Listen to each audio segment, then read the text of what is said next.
Hey guys, welcome back to my channel. It has been quite a bit of time since the last time that I filmed.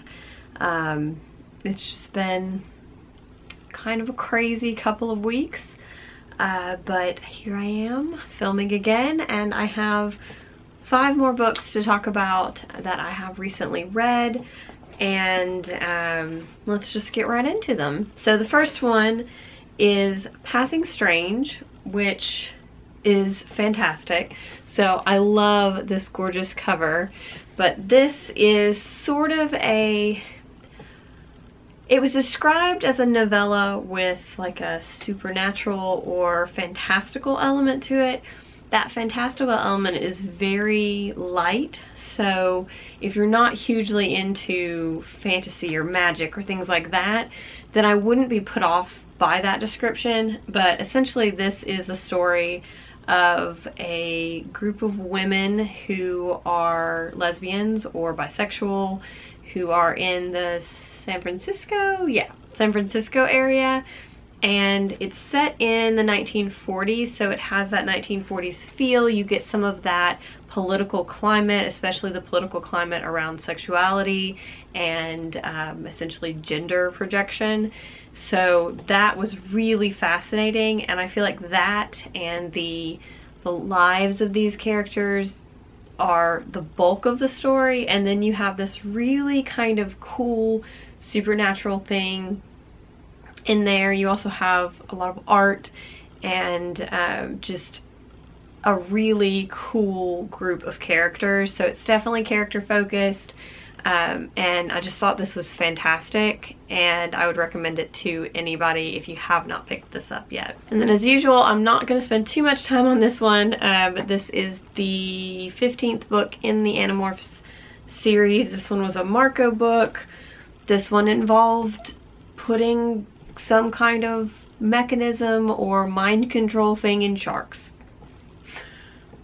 And then I listened to the audiobook of I Capture the Castle by Dodie Smith. This was part of Booktubeathon.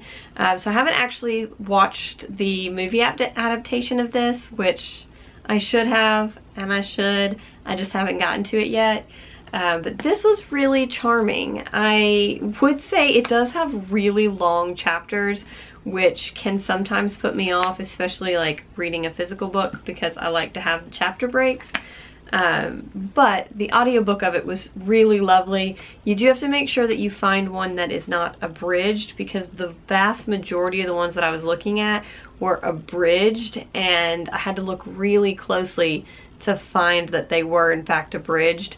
So look out for that. But otherwise, this is really sweet. It's basically this teenage girl telling the story of her adolescence, so of her family, of this dilapidated castle they live in, and this kind of like wealthy landowners that come in and kind of live in the manor house that technically owns the castle they live in. They're kind of squatters, and just about each member of the family. So if you really like character studies, this is a really good character study. And it's also a really nice coming of age novel. I just highly recommend this. It was really sweet, and is something that I think a lot about. It also has sort of a interesting love story, I guess, but nothing that's like overtly romantic or anything like that. And then next up might actually be my favorite book that I have read all year. Quickly, this author is becoming a favorite author, and I hope that she continues to write books in this series or arc or whatever it is, because I have loved all of them. But I really loved A Record of a Spaceborne Few by Becky Chambers. This is beautiful, like absolutely gorgeous. So it's set in the same universe, same arc or whatever as the first two, so Close and Common Orbit and Long Way to a Small Angry Planet. This one is set at the same time as the events of A Long Way to a Small Angry Planet are ending. So where that book is ending, this is taking up like right after that, but in a different part of the universe. It still has some character connections to that.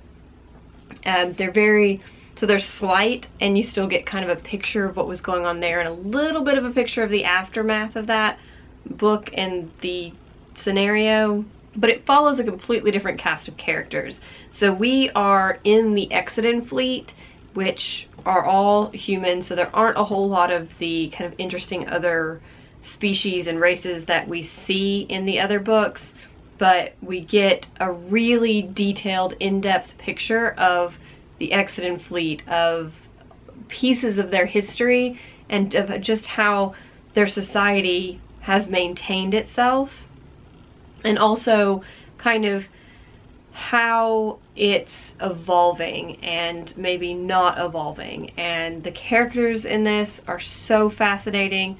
The entire arc of the book is just really, really riveting to me, and I just found the society and the way that their society functioned to be so interesting and amazing, and I just really loved everything about this.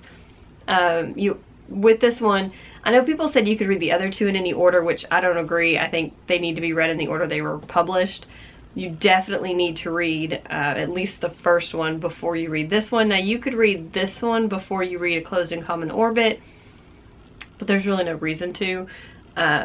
But basically, this just enriches the world so much more to me, and just gives like this picture of how humanity fits into this greater universe that Becky Chambers is creating. So I just loved this.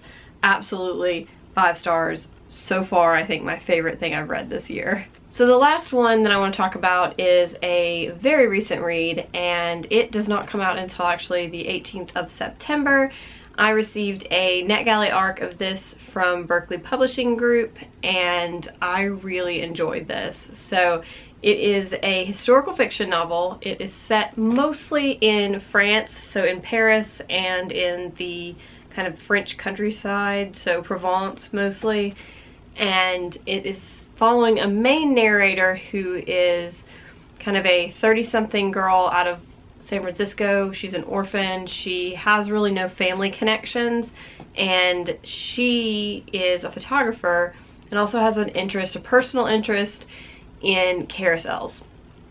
So she goes to France to photograph carousels, gets kind of involved with this family, and the other two perspectives, because it is a multi-perspective book, are basically members of or people associated with this family and the creation of this carousel. The first one is the turn of the century, a female carver who is basically trying to make a name for herself when women didn't really do things like artistry and stuff like that, at least not in any kind of professional capacity. And so we follow her as the carousel that has been probably commissioned by this family is being built on this chateau grounds. And then the other perspective that's historical is during the Second World War, and it is a man named Fabrice, who we actually meet in the modern portion too as an old man. But this is him when he's like 15, 16, and he's involved in the French resistance in Paris during the 1940s, which is a perspective of the Second World War that I haven't seen a lot in historical fiction, so I thought that was really cool.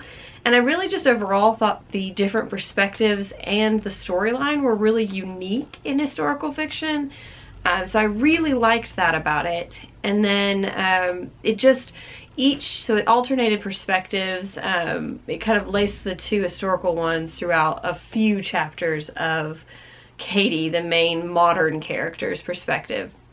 And it was just like these subtle layers kept getting added as the perspectives shifted, and we learned more in the past and in the present, and it was just a really lovely historical fiction book.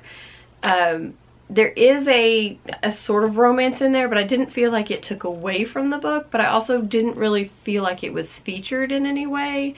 It was just there as like a natural part of it. So everything in it just felt really organic.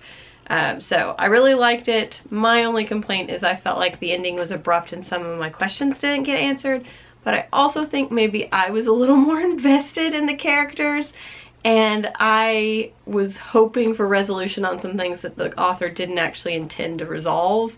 So yeah, that was really my only complaint about the book. Other than that, it was really fantastically layered and a unique historical fiction. So if you are into historical fiction, you're looking for something new, I would definitely check this one out when it comes out in a couple of weeks. So that is it. Those are the books that I recently have been reading, and I've had a pretty good couple of reading weeks.